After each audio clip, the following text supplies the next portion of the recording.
So, you want to win at wargaming. Yeah, I mean, I get it. Like, for a lot of people out there, winning war games is very important. Like they enjoy winning. I think there's a sort of scale. So on one side, we've got narrative players, people who really enjoy sort of playing purely for fun and story purposes. And then on this side, we've got our hardcore, I gotta win, I want to enter tournaments and win, I'm a winner, all I need to do is win, if I don't win I get upset. For me personally, I'm somewhere in the middle. For me, when I play, I aim to win because to me that's the point of the game, right? It doesn't say in the game, show up and roll some dice and have fun, and that's the goal. The overall goal for me is to win. That being said, I also enjoy having fun and having narrative purposes, so I tend to aim to win, but if I don't, oh well. What we're talking about here today is how can I pave a path to victory, right? How can I move forward? How can I make those dickheads pay?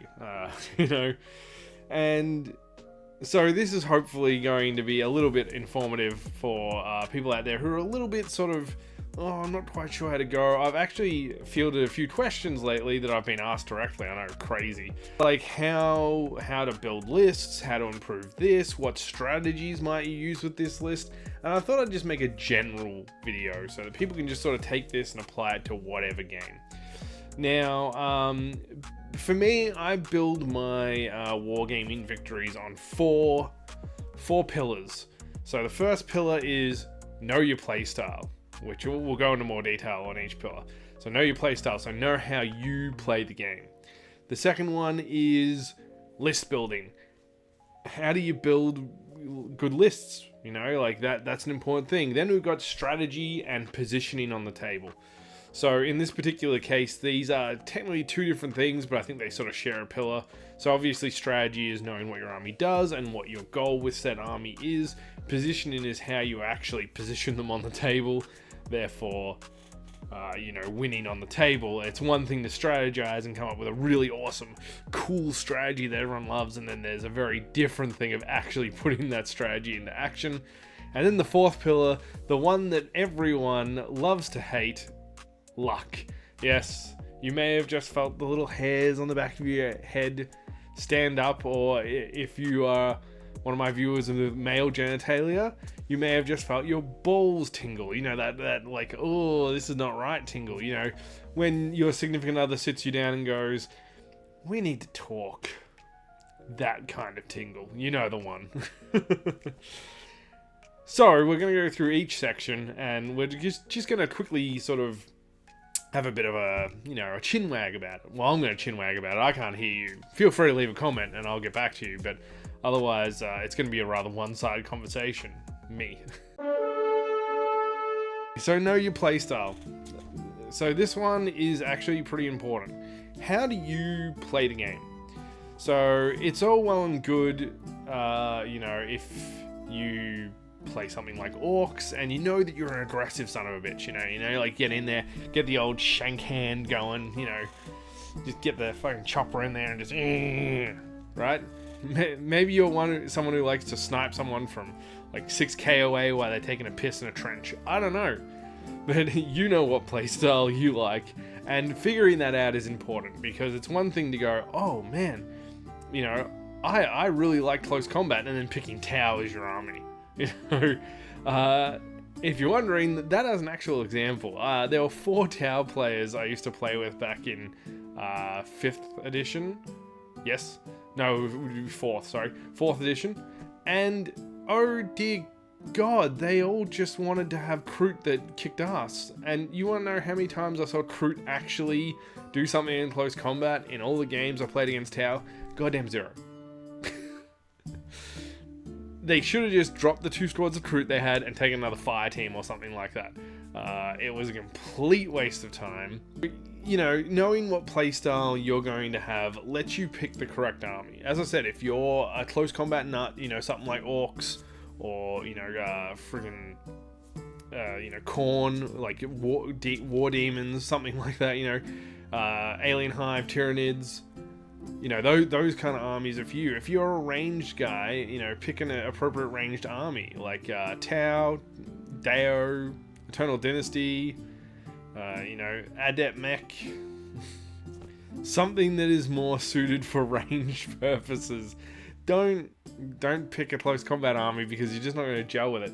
Now, if you're more of a hybrid player like myself, I generally just, you know, merge into the army that I need to merge with. That's why I like to have multiple armies, because sometimes I like to go close combat, so I'll go something like Orcs or Alien Hives, and sometimes I want to shoot things from a very long distance, so, you know, Human Defense Force, stuff like that. So knowing what playstyle that you're good at, because not everyone can play hybrid. Some people are just too aggressive to play hybrid, and some people are just too defensive to play hybrid. You know, so that's your range, that's your melee and ranged respectively. So yeah, picking which faction you'd like to play as, and then also picking something that matches your playstyle. I learned the hard way. I played Elder in 3rd edition Warhammer, and oh god, was I terrible at it. I was horrendous. I was a complete dickhead. Didn't know how to use Elder properly at all.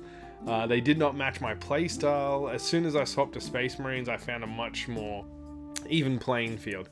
And then the other thing to remember is that, you know, playing elite or chaff armies as well, because they, you know, they play very differently. So yeah, make sure you pick an army that suits your playstyle rather than one you think is cool. Now, if you go, hey Vamps, I don't want to win, I just want to play cool games, well then you're not shooting to win. So that's fine. And there's nothing wrong with that, just for the record. You are great. I also tend to play for fun a lot of the time, which means I know for a fact my army's a bit crap, but I enjoy them. But if I'm playing to win, that's what I'm doing. So yeah, so that's it. Pillar 1, playstyle. Building an army. So I think the biggest thing I've seen people make a mistake with when they build an army is that they don't understand what their army needs to do to win. Now, if you're playing a game like Bolt Action or Silver Bayonet or Battletech, a lot of the time you have a lot of armies that sort of cross, like as in most units are universal with some additional little bit of extras here and there. So what I'm really talking about here is when I'm building a list is really more of your sort of Warhammers and stuff and Grimdark Futures, where list building actually does change a lot of the game.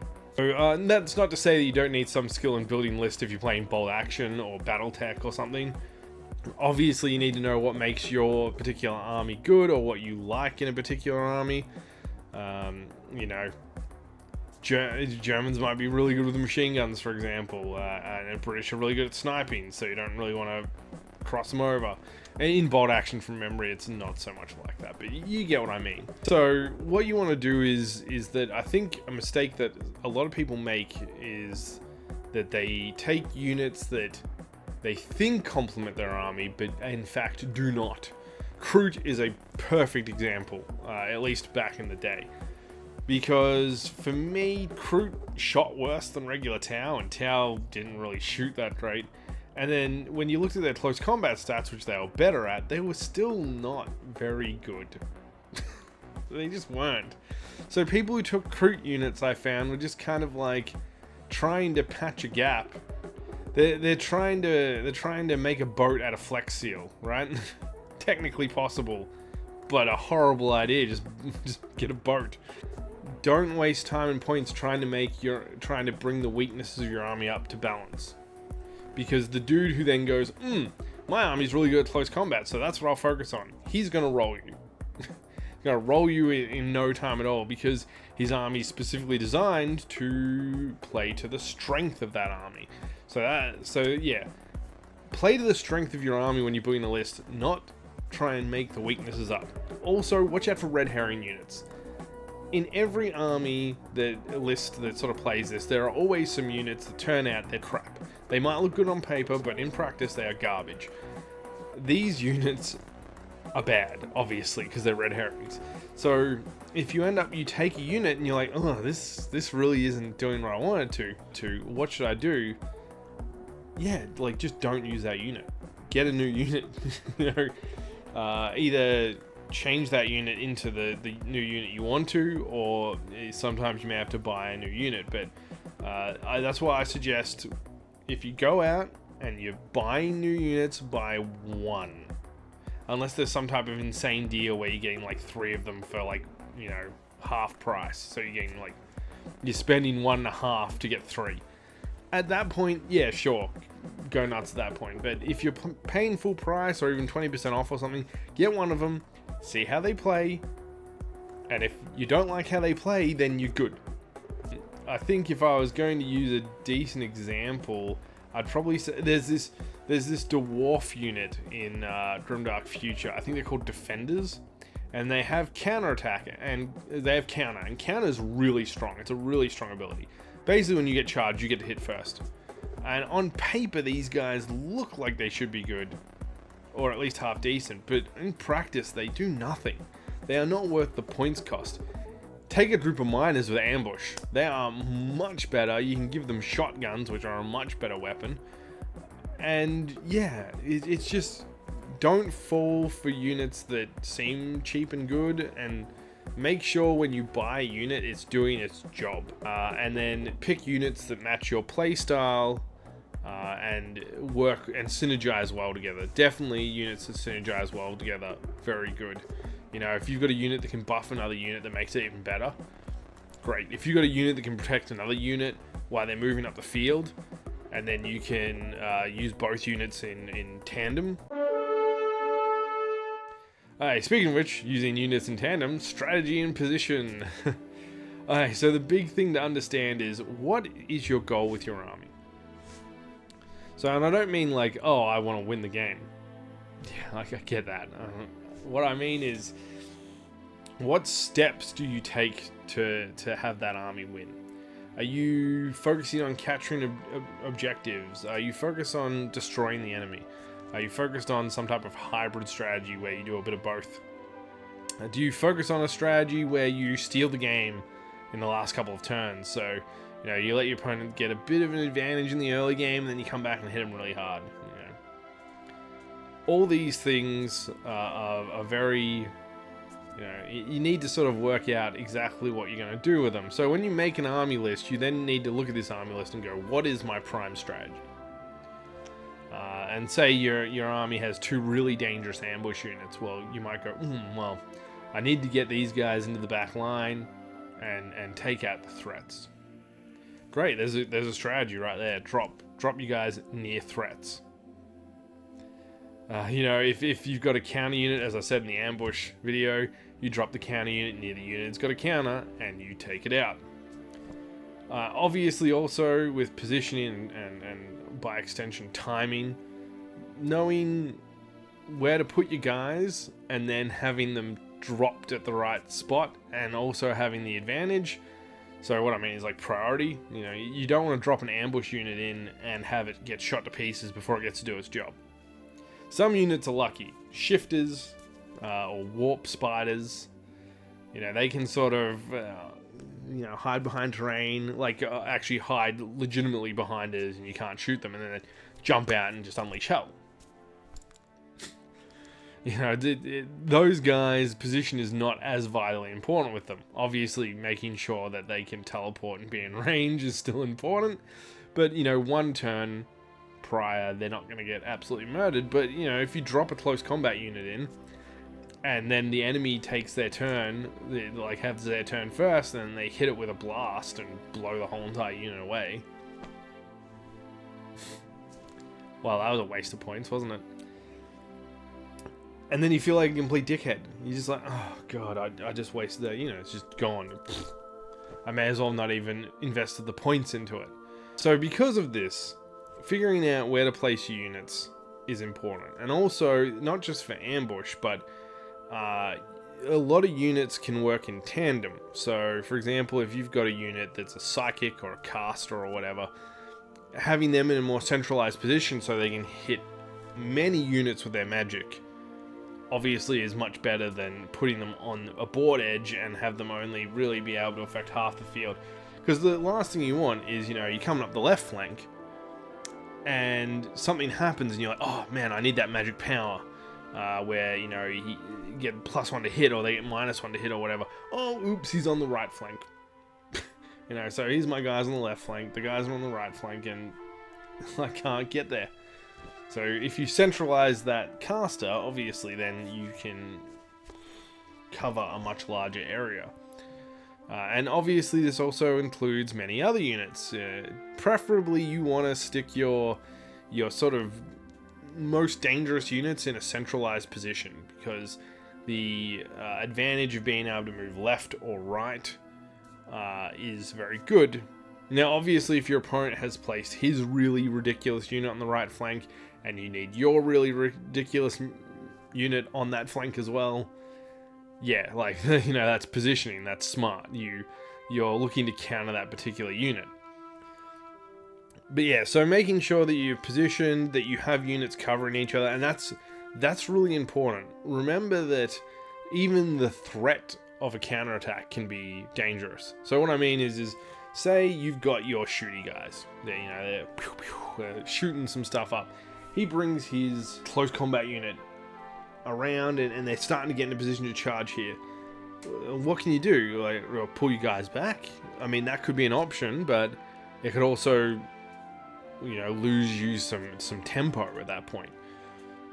You may want to leave them there and shoot next, shoot on the next action.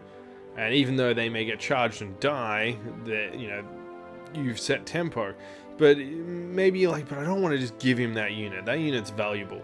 So what do? You move your own close combat guys into counter charge range. So suddenly, if he comes in, if your opponent comes in and goes charge, kills that unit, yeah, and then your guys come in and counterattack.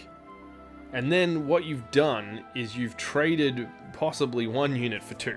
That's really one of the big advantages. Trading is also a very positional thing. Being able to trade one of your units for two of your opponents, or even one of yours for 1.5 of theirs, that's an advantage, generally. Obviously, there are some exceptions. If your unit is worth 900 points and you kill two 200 points units, that's a horrible trade. But, roughly, say your unit's worth 400, you've killed a unit that's worth like 200, then their 600 point unit charges in, kills your 400, and then you charge in and absolutely murder their other unit. You're an advantage now. So remember that covering your own units is not necessarily a bad move, but it's also always about some form of timing with your positioning as well. So it's not just enough to be able to go, yes, now I've positioned and they're protected.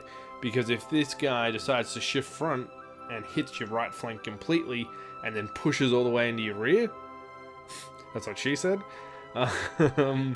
you're a bit fucked. Sorry, I couldn't resist that one. That had to be done. But, and then you're losing, and then you're holding this useless position with two of your units, which was a really good position a turn ago. But now that the opponent has pulled and readjusted, now they've got the tempo, and getting the tempo is actually really important. Being the guy who dictates what's going on the battlefield, very large advantage. So yeah, positioning, strategizing, so knowing what your strategy is prior. I want to get these units, I want to protect these guys, I want to put these guys in a transport and get them up the field. It doesn't matter what happens to the transport afterwards. I want to use this caster to buff my units when able. Knowing exactly how to do that, so then you can go, okay, well, I'll put my caster in the middle. I've got these two units in ambush ready to go. I've got my transport guys coming up the right flank. I've got my range dudes with my backup close combat unit moving up the left. So my goal is to then, start taking objective markers here and here, push into this unit when able, don't get caught by this unit if possible, and then dropping your ambush units in at the correct moment as well. Remember, you don't have to drop them in turn 2 or 3. Turn 4, final turn, drop them in at that point, because you may as well. But obviously, you can wait a turn.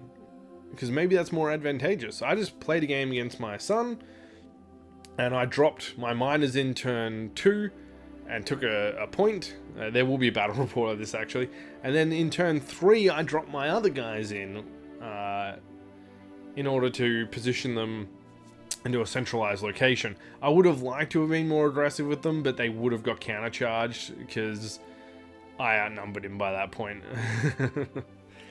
That's what happens when you fight Battle Brothers. Generally, they get to play first. But yeah, so, you know, positioning, timing, strategy, all these things go hand in hand. I guess you just call it strategy overall, because they all sort of go into that. So, yeah, and it's a delicate balance. But there is one thing that is not a delicate balance, one thing that trumps everything I've just talked about, and that is luck. Yeah, luck is a bitch for most people. My son has the devil's luck. He is insanely good at rolling ridiculously when he needs it. One time I rolled 15 attacks against him. Not only did I roll really poorly and only got 5 hits, they basically ignored armor. He needed 6s, and then he rolled 5 6s.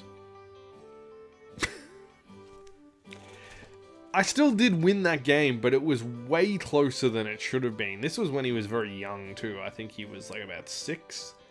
So he really didn't have much of an eye for strategy at this point. He's getting better. He's getting much better every day we play. But at this point, he was very cavalier with his forces. But dear God, there's the cavalry coming. Oh, bloody hell, yeah. No, sorry, that was a rough day. I did win that, but sheerly because one ridiculous portion of luck wasn't quite enough to override his ill positioning. But anyone who's half decent at positioning, half decent at list building, and half decent at knowing their playstyle, if they are the luckiest son of a bitch on the planet, you will not win. So how do you counter luck?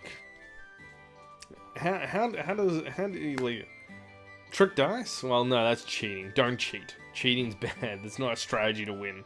That's a garbage move. But I mean, I guess yeah, trick dice. I guess technically does counteract luck, but it's garbage. How do you actually counteract luck without cheating? Well, the fun part is you don't. The dice rolls in games are sort of that ineffable quality, right? It's meant to represent things on the battlefield that as a commander you cannot control. If you want a real life example of this, there's a famous Roman battle, the Battle of Pharsalus, where Pompey Magnus and Julius Caesar had their final battle against each other. Now, by all metrics, Pompey should have won. Sorry, he should have. The only advantage Caesar had was he had his Gaulish veterans, and they were very good. But realistically, Pompey outnumbered him, he outsupplied him, he'd in fact cut off Caesar's supplies, he'd outbuilt him. It was the most Roman battle ever. They built a giant wall around each other. He'd outmaneuvered him wall-wise. He had caught him out of position a few times in that wall battle. By rights, Pompey should have won. But he didn't. Caesar won, and Caesar won handily too. It was not a close fight when the fight actually came out. Basically, Caesar destroyed Pompey's, I believe it's right flank, and Pompey's whole entire line folded like a house of cards. That's it. Keep in mind, as I said, Pompey outnumbered him, and not by a small amount. Caesar had no supplies. They were basically eating horse feed by the end of it. Caesar did come up with a pretty decent strategy. He was a good strategist. He came up with a good thing on the fly.